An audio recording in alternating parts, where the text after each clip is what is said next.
All right, today we're jumping into one of the world's most incredible spiritual gatherings, the pilgrimage to Sabarimala. But here's the thing, it's not just about a temple. We're going to explore a profound journey of transformation, one that starts long, long before a single step is ever taken on that forest path. First, let's just try to wrap our heads around the scale here, because these numbers are absolutely mind-boggling. We're talking about tens of millions of devotees every single year. That puts Sabarimala right up there with massive global pilgrimages like the Hajj or the Kumbh Mela. That alone tells you there's something incredibly powerful going on here. And this quote, it really gets to the heart of it. This is not a casual trip. It's a process built on faith, it's a massive test of endurance, and ultimately, it's a path to realizing something deeper about yourself. So how does this journey actually unfold? Let's get into it. See, the interesting thing is, this journey doesn't begin on a mountain trail or in a forest. It starts weeks earlier, inside the mind and the spirit of each pilgrim, through a really intense period of preparation. That preparation has a name, the Vratam. And it's a mandatory 41-day period of austerity that is the absolute foundation for the entire pilgrimage. You can think of it as a kind of spiritual training camp, getting your body and your mind ready for everything that's about to come.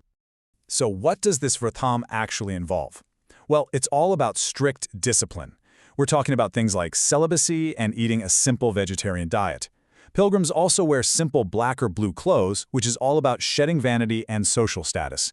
And maybe most importantly, they prepare the Iramudi Kettu, this sacred bundle with offerings inside, which they'll carry on their head for the entire trek.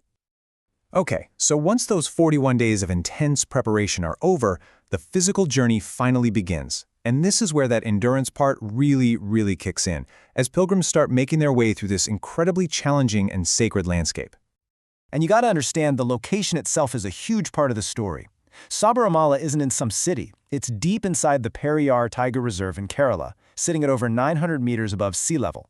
The final part of the journey is this demanding 5 to 6 kilometer trek straight uphill from the Pumba River base camp, right through these dense, wild forests.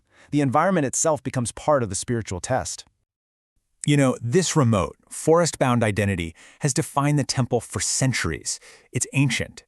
A really key event happened back in 1950 when the temple was actually destroyed by a fire and had to be rebuilt. And even though today there's better infrastructure, that fundamental tradition, the trek through the forest, that remains the absolute heart of the whole experience. So after that incredibly difficult physical journey, pilgrims finally arrive at the temple. And it's right here, at the sacred steps, that one of the most powerful philosophies of Sabarimala just comes into full view. This profound, radical sense of equality. This is so crucial. During the pilgrimage, all those social distinctions we live with just dissolve. Everybody calls each other Swami, which signifies that every single person is a reflection of the divine. You have people from every caste, every economic background, walking the exact same path, together.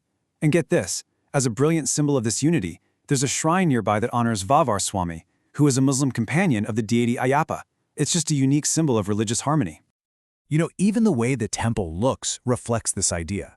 Unlike so many grand, ornate temples you might see, Sabarimala's architecture is simple, it's austere, and it's built to be part of the forest. The focus isn't on some magnificent building. It's on the inner spiritual experience and the total equality of everyone who makes the journey. And it all leads to this one powerful teaching, which is actually inscribed at the temple, Tat Twam Asi. It translates to, you are that. The meaning is that the divine reality you've been searching for isn't in a building or on a mountain. It's inside you. The entire journey is designed to lead the pilgrim to finally realize this truth. The whole pilgrimage season builds and builds, and it all culminates in this spectacular and deeply spiritual event that draws millions of people together for a single moment of collective awe. So while the temple does open for a few days each month, the main pilgrimage season runs from November to December. But the absolute peak, the moment that millions are waiting for, happens during a festival called Makara Sankranti in January. This is the real climax of the entire journey. And that climax is the sighting of the Makara Jyoti. It's this light that appears on a distant horizon. I mean, can you imagine?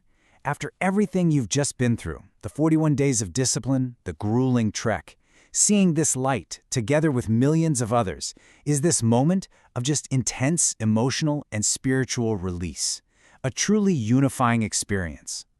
But what happens after that peak moment? After the journey's over and everyone goes home? Well, the pilgrimage isn't designed to be just a one-time event. It's meant to be a catalyst, something that sparks a lasting personal transformation.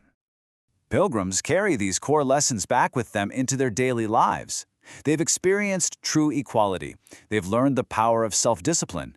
They've felt this deep sense of brotherhood with their fellow swamis, and they've developed a profound respect for the natural world. The journey truly reshapes their whole perspective. And that really leaves us with a final thought, doesn't it?